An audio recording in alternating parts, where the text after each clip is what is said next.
Good afternoon, everyone. I'm Amy Honan. I'll be conducting the webinar this afternoon. Hopefully you've all had a lovely lunch break and you've got a coffee on your desk and ready to learn about how inheritances and personal injury payments are considered in property settlements.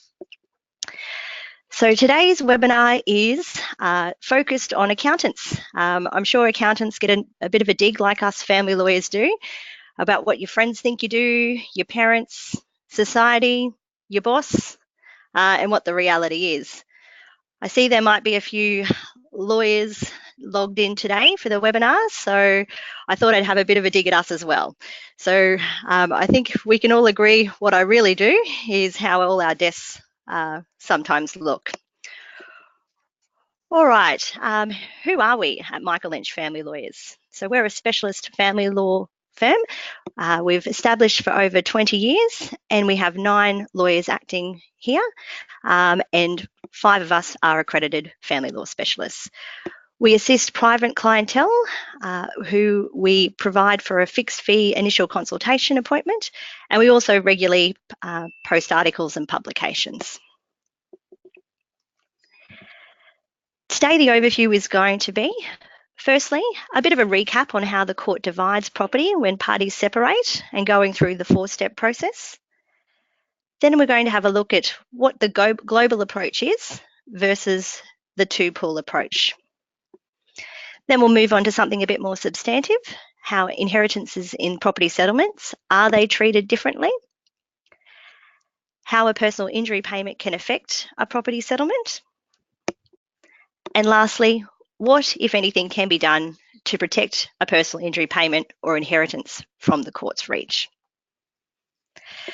I'll disclose early on that in preparing this PowerPoint, I've been deep in meme territory, and this has definitely been my favourite one of all of them, particularly those that have Harry Potter fascination might enjoy this one.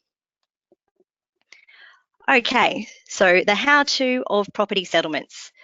The first step will be, before we look at whether the court will do a property settlement between parties, is it has to consider, is it just and equitable to alter the parties' interests in property before it undertakes the 4-step process?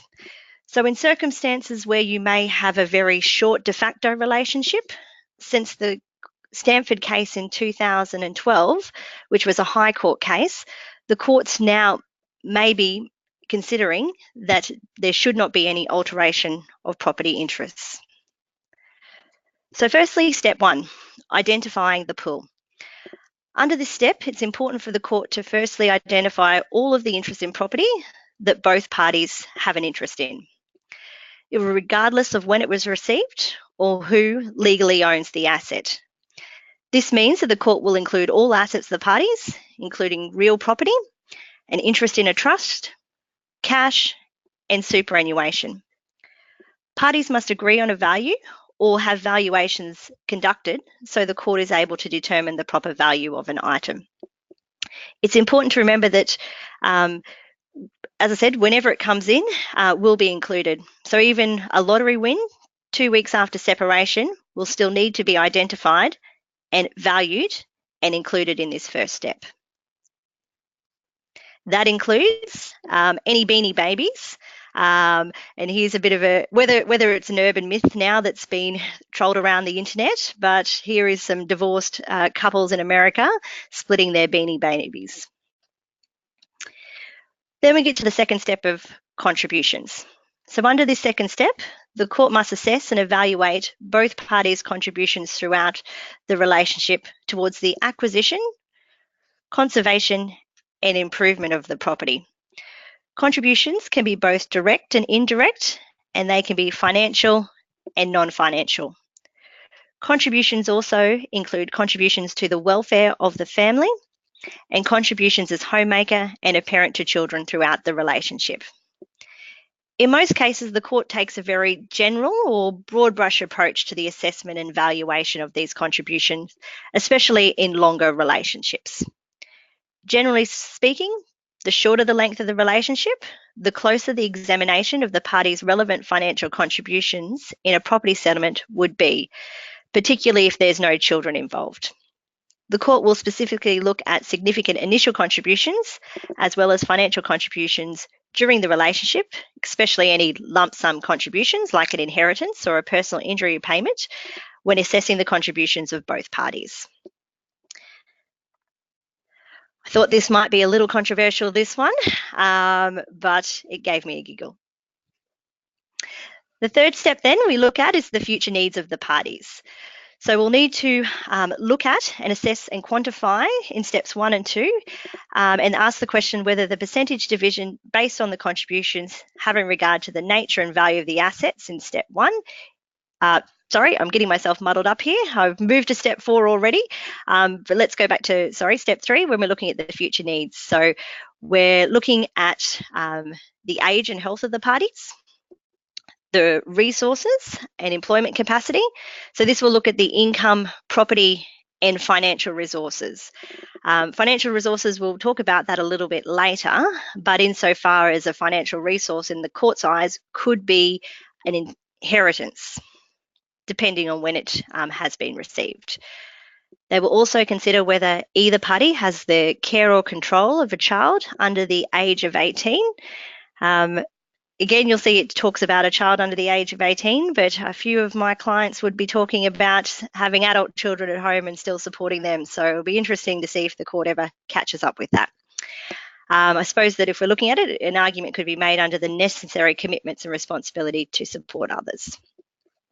We have some others here: appropriate standard of living, contributions to income and earning capacity, the length of the relationship and the effect the relationship has on their earning capacity, financial contributions of cohabitation with another party, and a bit of a catch-all, other facts and circumstances that the justice of the case requires to be taken into account. The fourth and final step, which I started to go through before, by accident, was considering the effect of steps 1 and 3 to resolve what order is just and equitable in all the circumstances. So, for example, if we had a party who had a pool which had some significant superannuation in one party's name and a house or some cash at bank in the other party's name, the court may consider to do justice and equity to the property settlement to split some of that superannuation to one spouse and some of the cash asset to the other spouse. Time limits. The bane of most lawyers' existence, particularly those PI lawyers, but also family lawyers. So there is a time limit that people need to be aware of.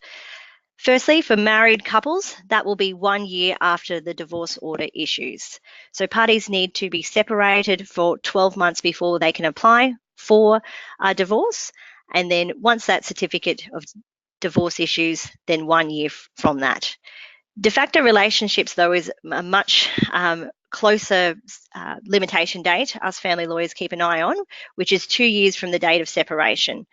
And occasionally that can be sometimes quite tricky, particularly if there has been a separation under one roof or there's been a disagreement about when parties separated.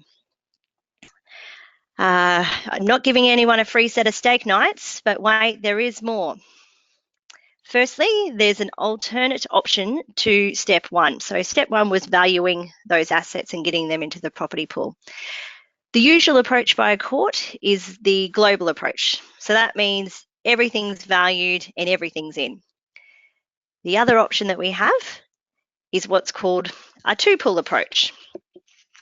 And with that two-pool approach, the court will look at each party's assets and we'll look at those that perhaps have been accumulated during the relationship and then perhaps those that have been accumulated post-separation. So example, where a party's received an inheritance later in the relationship, where the relationship is very short and they've kept their assets separate, or where there's significant amount of superannuation. The best way to successfully argue a two-pool approach, that the asset's still in existence and it's in its original form, so parties haven't intermingled their funds.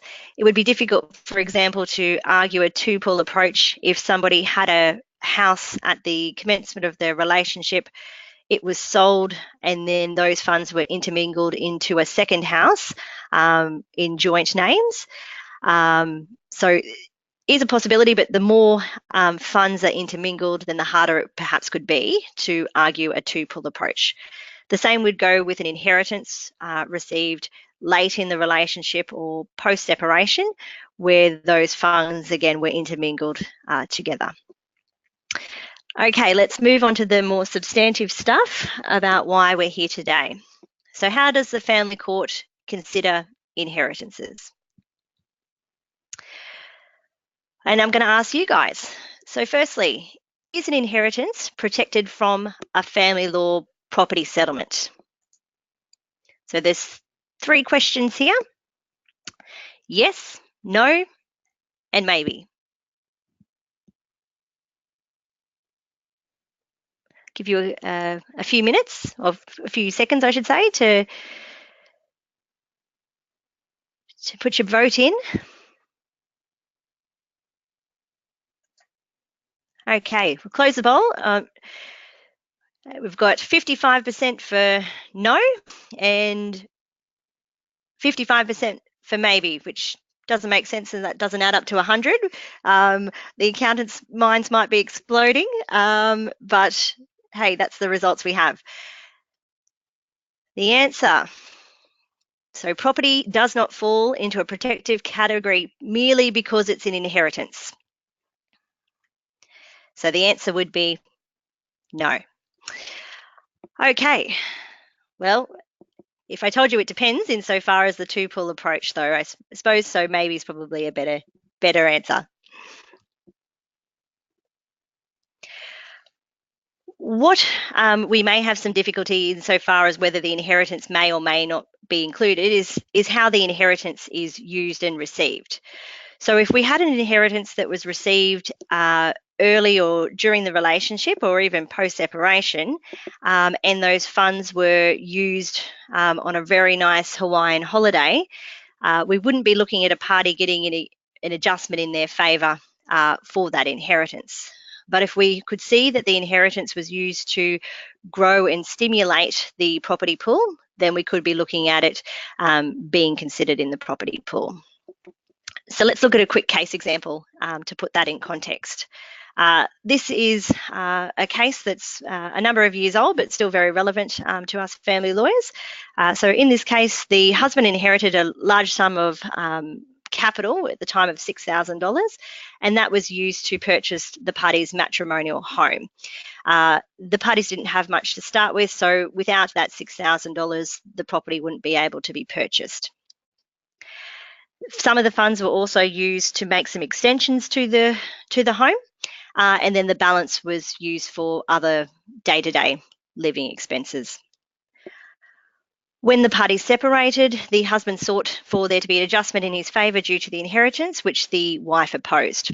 When the matter went before the court, the husband's inheritance was considered to be given significant weight due to the court considering it to be the springboard factor as to why the parties had the significant property pool that they had available for distribution as part of their property settlement. So really came down to the fact that without the $6,000, the home could not have been purchased.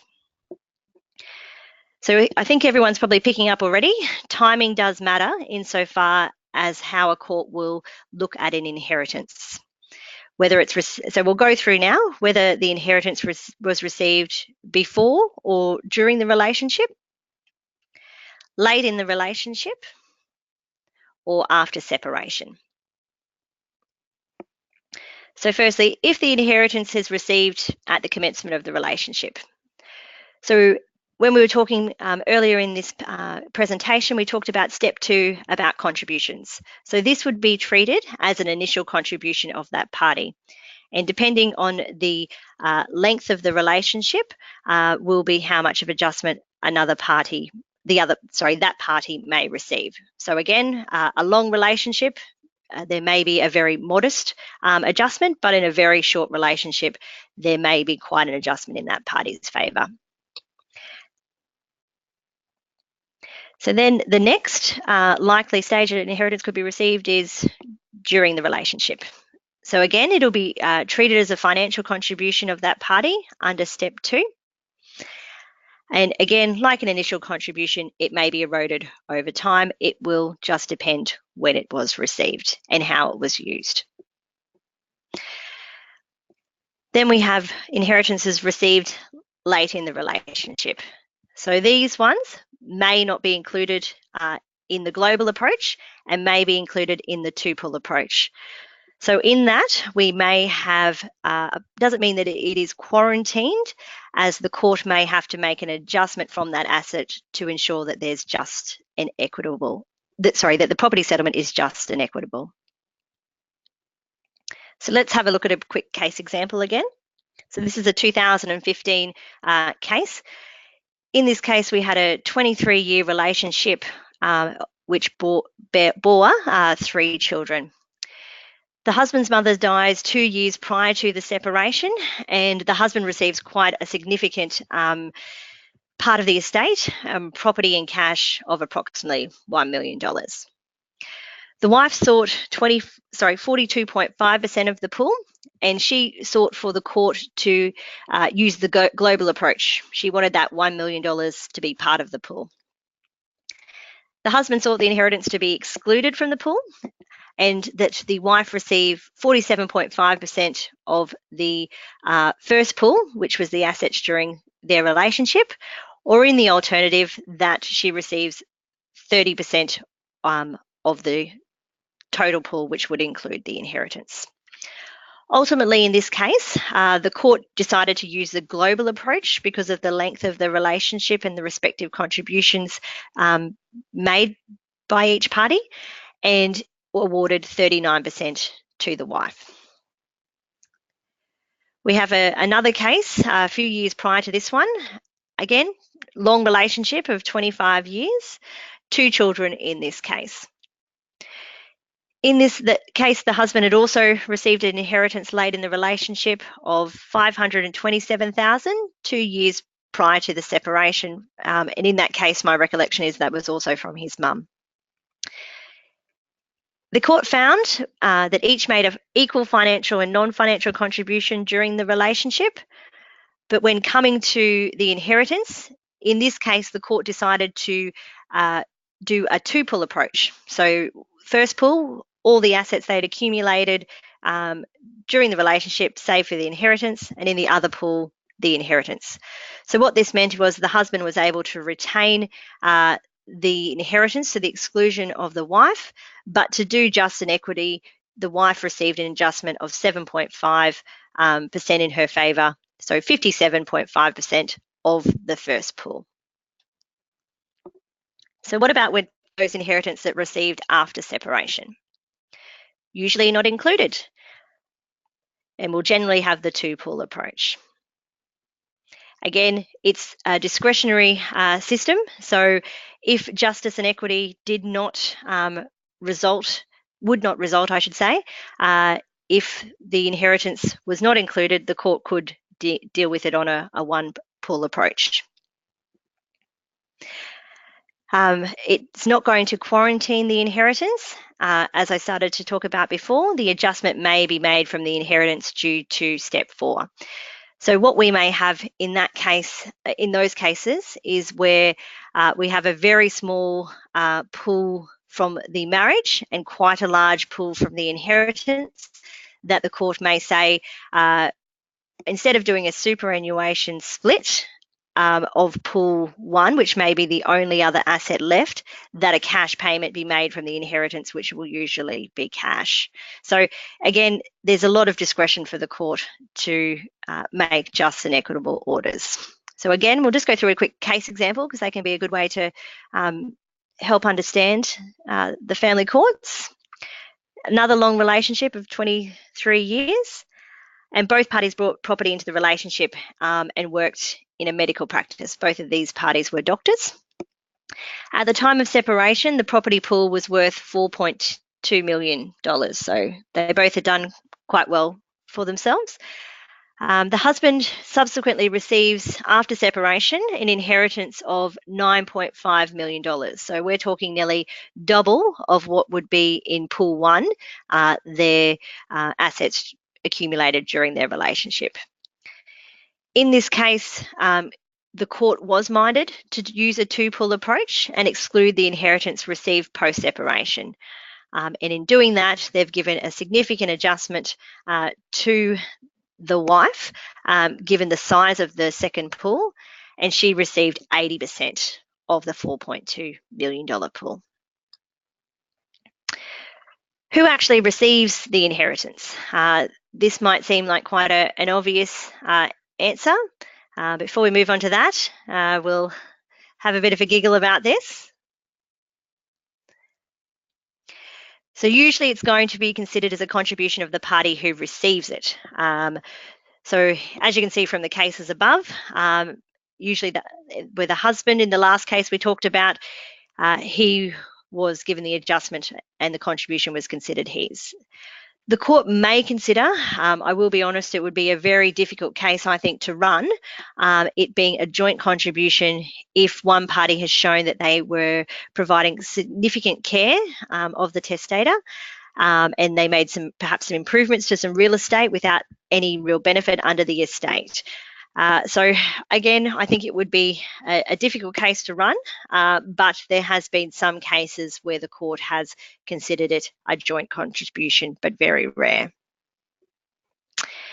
What about if you were expected to get inheritance? And I am asked this question quite often, what the court may do. For you that might not be able to recognise, that's little Jay-Z and Beyonce's little girl there, and perhaps what her face might have been when she realised that she was getting twins as brother and sister. I don't think you'd be sneezing at getting $333 million as part of your inheritance, though. So expected inheritance, not usually considered by the court as a property or financial resource. This is, as the court looks at it, as a mere expectancy. A party obviously has capacity to change their will at any time. They also obviously market trends. Their investments, as we know from the GFC, may significantly plummet. So what you may have expected your inheritance to be may be significantly less. So the answer is expected inheritance, you don't expect it to, if there's an inheritance to be coming in the future, the court's unlikely to consider it. Again, there's always a but, so the court may consider it though if a testator has lost capacity or the death is likely to occur in the immediate future. So in those cases, what the court could do is either take it into consideration if we knew what the entitlements were going to be. For example, if one of the spouses was the only beneficiary of the will and the will had been provided and it was quite easy to ascertain what the estate may be, the court may deal with it in that way. But if there's a bit of unknown, the court may adjourn the proceedings for a period to have the inheritance realised, and then it can be taken into consideration. In preparing this PowerPoint, I was having a discussion with one of my colleagues who had worked at a firm as an assistant that does estates, and she had a very valid point insofar as obviously people can challenge wills, and what about if the court had considered an expected inheritance and then ultimately someone's put their hand up to make a family provisions claim because they haven't been considered. I said that probably would be rare, but an option available to a party if there was an adjustment made in one party's favour because of their expected inheritance, that an application could be made to the court to set aside those original orders on the basis that something has arisen that was not known at the time. So that's, I guess, another example about why the court really looks at these as a mere expectancy, because until such time as the estate has been administered, it's really not known how much may be received. Another quick case example we'll go through. In this one, the marriage of DeAngelis. In this case, the property pool was worth approximately $560,000. The wife is expected to receive an inheritance from her mother and aunt of $500,000, which was pretty much what the party's pool was worth. In this case, the aunt was 90, she had dementia, and she had lost capacity to change her will. And the mother was of a similar age and was also of ill health. The court found in this case that it would be unjust to ignore the inheritance given the size of the pool, and gave the husband a 10% adjustment in his favour for the anticipated inheritance. So they've looked at it as a financial resource to the wife. Okay, let's move on to personal injury payments now, and how the court will look at those. So, are they included in the pool? Well, sorry, Megan, you're incorrect. It depends on when it was received. The court could deal with a personal injury payment like the inheritance on a two-pool approach. So again, timing is everything. If we've received the personal injury payment at the commencement of the relationship, the financial contribution will be considered on behalf of that party. Late or after separation, a larger weighting to that party for the contribution, or again, it will be open to the court to look at it as a two-pool approach. Going back to those basics that I had before, we would be looking at if those personal injury payment cash sum wasn't intermingled with joint assets, you may be in a better position to argue that. What if it hasn't been received yet?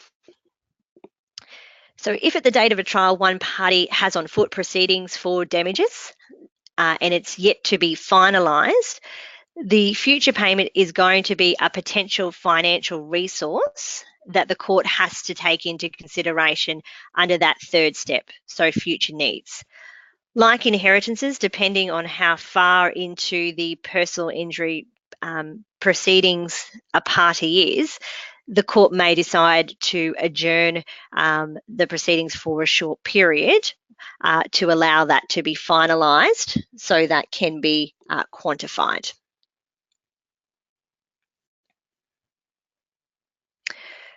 Who's made the contribution?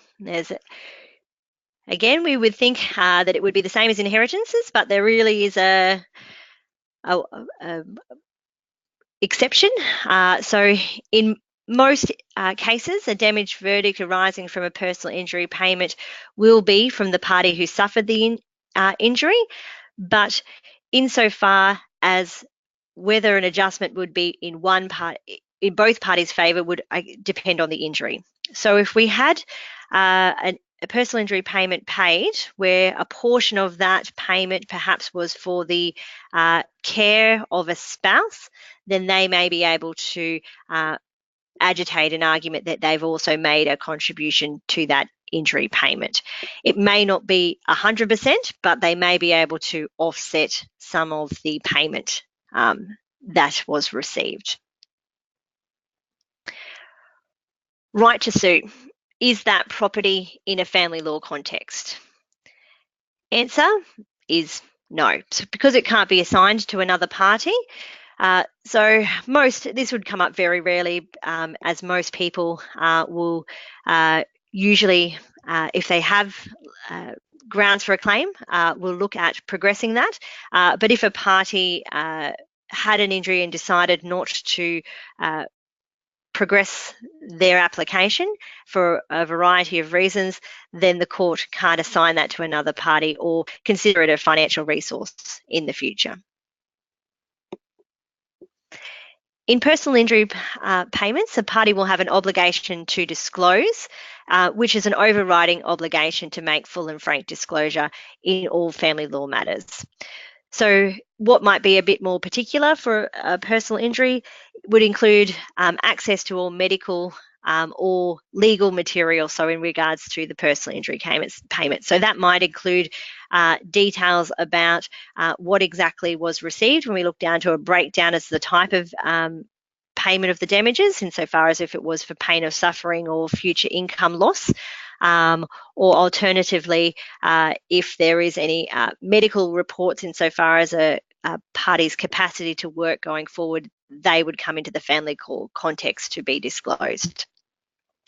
If information is requested and not disclosed, then the option to the other party would be to file a subpoena directed to the doctors or the solicitors pursuing the damage claim, or there may be an application for specific orders from the court specific orders sought by the court to be made. A subpoena is likely to be the easier option to get that information. We've got another quick case example here. In this case, we had a long relationship that produced 3 children. The parties had earned similar income during their relationship up to the accident. The wife was in a motor vehicle accident and received $143,000 in compensation, and a portion of that, being $100,000, was attributed to her pain and suffering. The parties separate, and the net assets at trial are $240,000, so about half of what her personal injury payment was. Unsurprisingly, the wife was seeking a significant adjustment in her favour because of the contribution for the personal injury payment she received. The trial judge awarded her 77% of the pool due to the personal injury payment. But in this case, the husband appealed to the full court on the basis that he felt the judge had given the full weight of the contribution to the wife for the personal injury payment, and his contribution to it was ignored. His appeal was successful, and they reduced the wife's entitlement by 15%, and she received 62% of the pool, and the husband the remainder.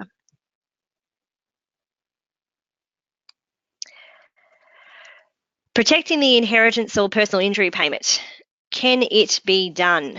The precious, precious money, how can it be protected? First option is looking at doing a financial agreement, or colloquially referred to as a prenup.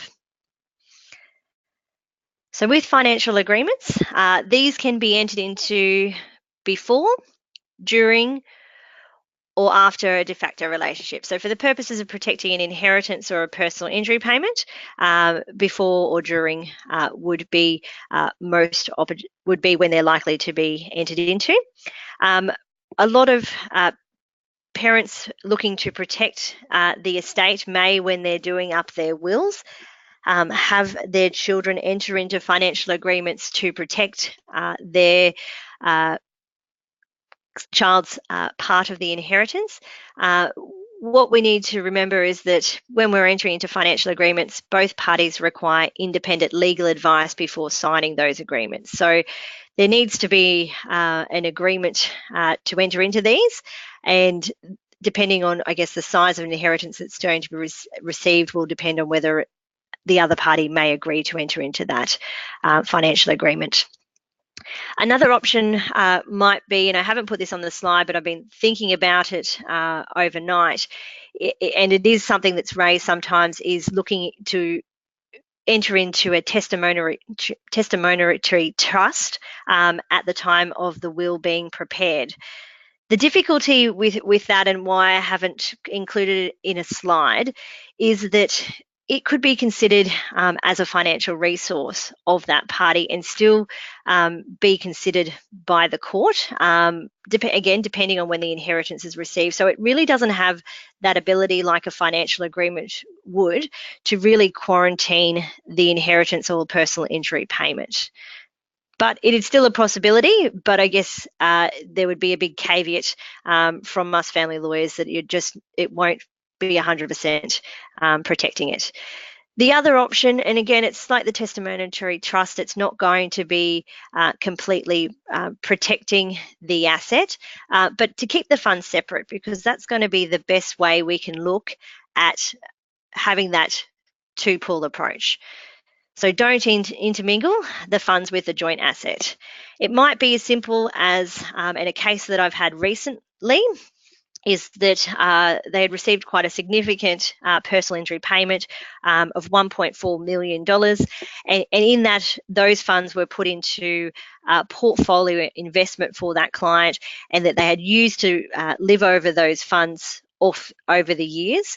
But it was easy to show exactly where his money had been received rather than having it intermingled with other assets. So we all know what the court will do, right? I think you would agree, given that I've had a lot of caveats in different cases, that each case is going to be judged on its individual facts and circumstances, and the family courts have a load of discretion.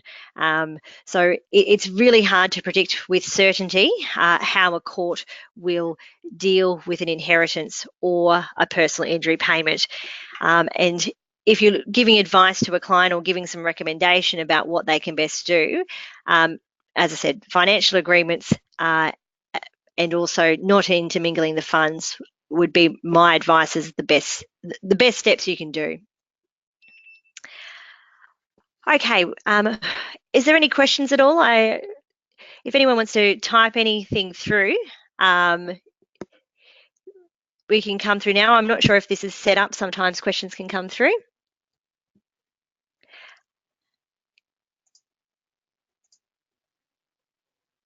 I'll give it a couple of seconds to see if something comes through.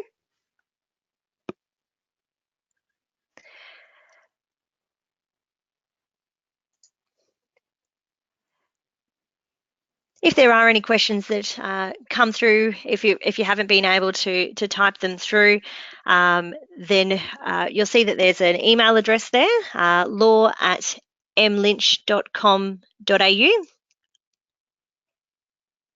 Okay, I can see there's a question here. So if there's a trust where the spouse has no control as a trustee, so I assume this question is that there's still a beneficiary, then the court can still take that into consideration as a financial resource. So it won't be considered an asset as such, but again, a financial resource. So when we talked about those first two steps, step 1, 2, and 3, the third step looking at the future needs of the parties, and if they are a beneficiary, then the court will need to take that into consideration. So if they're not a trustee, won't matter. The court can see through the corporate veil, but if they're a beneficiary, then yes, Andrew, they would need to take that into consideration. I see that there's another question. We'll try and grab that one. Sorry, I've thrown Sky, my helper, off a bit with saying I'll open up the floor for some questions. So we're just getting this through.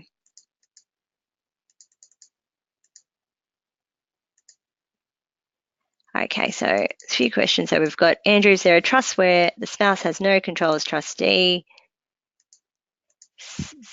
Spouse and brother, decisions need to be made jointly in all transactions. So again, it would really depend on the facts, Andrew, and I apologise if I haven't answered your question correctly, and please call me at the office and we could have a chat about that.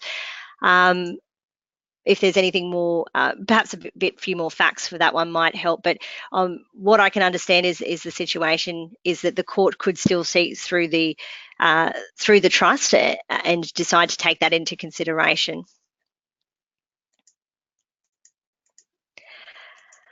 A little bit of self-promotion, I'm sorry. I've recently started up a blog at The Trailblazing Lawyer. So this is really just some practical advice in regards to family law matters. And you can grab that at www.thetrailblazinglawyer.com. At the end of this webinar, there's going to be a short survey for you, and we'd really appreciate if you could fill that out. I won't be offended if the feedback includes less memes or less GIFs, or I've been pronounced that I'm probably pronouncing that incorrectly. But yes, we'd be really appreciative if you could fill that out. Insofar as next webinars, we've finished for May at the moment, but the next ones we'll be having will be in September. Thank you very much for your ears today and listening to the webinar. And if you have any questions, as I said, send them through to the law@mlynch.com.au address. And Andrew, if I haven't answered your question, please give me a call at the office and I'll answer that for you. Thank you.